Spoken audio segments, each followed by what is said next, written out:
give as much as you could. Because when you are generous, you pay well, may mapapansin kayo. Lalo kayong bibigyan ng Diyos. Pero kung kuripot kayo, laging gusto nyong makalamang, tawad kayo ng tawad, kahit nangangalirang na yung tindera sa hirap, tatawad ka pa, mapapansin nyo ang bagal pumasok ng pera sa pitakan nyo. Ang mga pera kasi ayaw nila sa kuripot.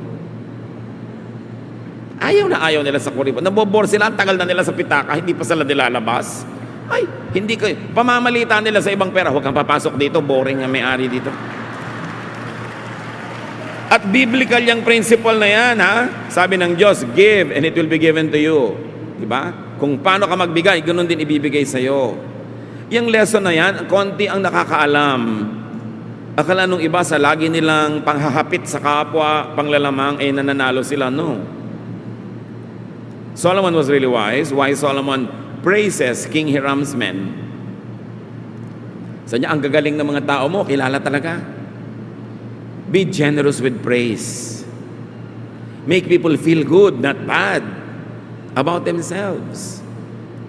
Alam nga namang tuwing bubuka ang bibig mo, may sumasama ang loob, may nagagalit, may nagtatampo.